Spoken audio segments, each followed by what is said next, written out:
What started off with being a low-level drug dealing operation actually turned out to being a multi-million-pound drugs conspiracy.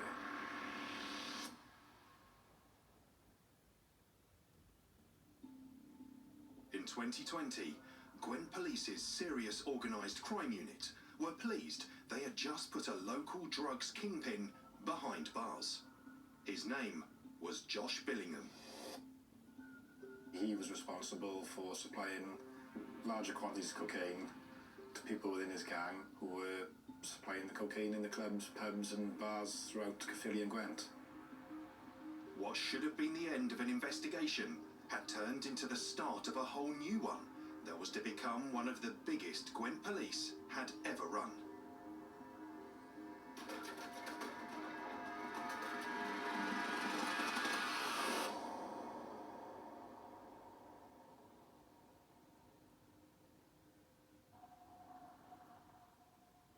Josh Billingham had been convicted of supplying cocaine, but whilst he was in prison waiting to be sentenced, fresh evidence suggested that he intended to carry on his drug empire whilst he was inside.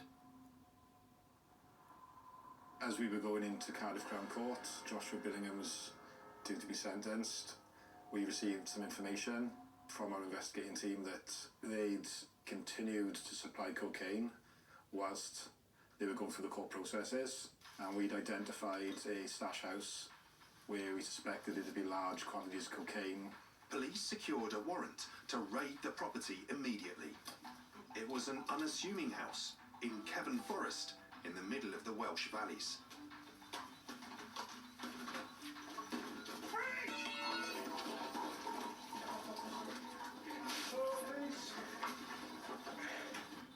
We recovered large quantities of cocaine,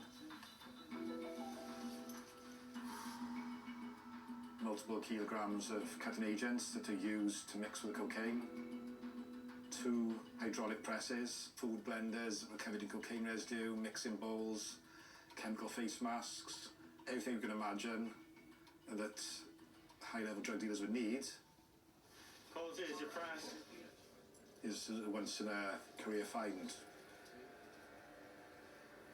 They had found a huge cocaine processing setup. They seized all of the items and sent them for forensic analysis. Meanwhile, police arrested a man found inside the house, Callum Richards. They knew he was an associate of Josh Billingham and that he was clearly involved in this drugs operation. But they made a tactical decision which they hoped would lead them to the very heart of this newly discovered criminal organisation. But we decided to release him and see what the fallout would be. What we wanted to do is see who he was working with and try and link the other members of the organised crime group to that location, because we now had a true understanding of the scale they were operating at, and that was the start of Operation Solana.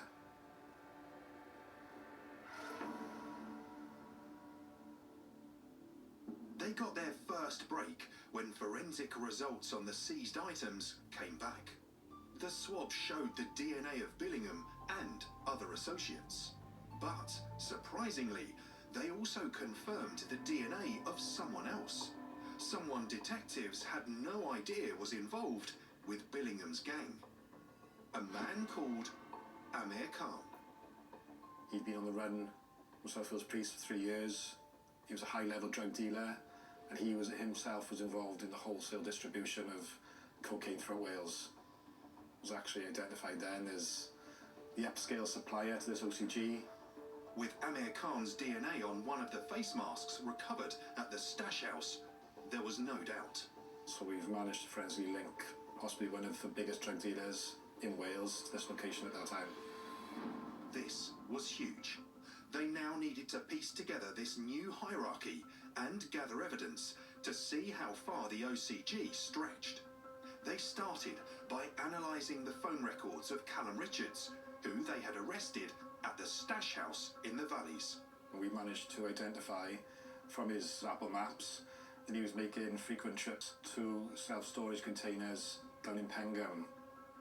But the investigation team did manage to identify that the head of the OCG, Joshua Billingham, had a storage container there. Securing another warrant, they now raided the lockup in Pengham, less than a mile from the stash house, where they found tubs of the cutting agent used to blend with cocaine called benzocaine. And these cutting agents were identical to those we recovered from Callum Richardson's flat. Officers also found the packaging of the benzocaine, which had been sent from Poland. Unbelievably, it had the delivery label stuck on it.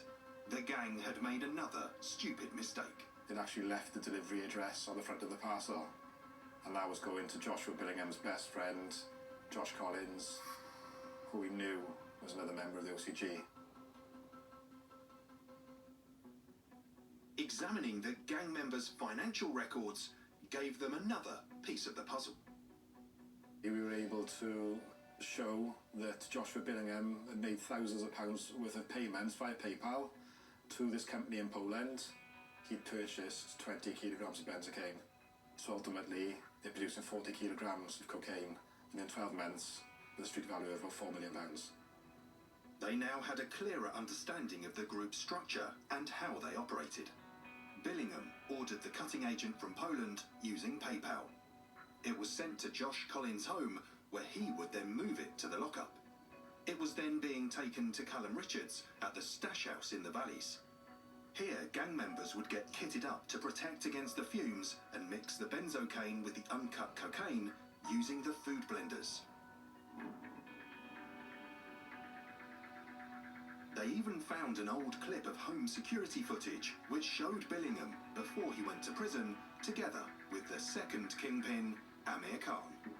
You know, the two leading members of this organised crime group carrying in blending equipment.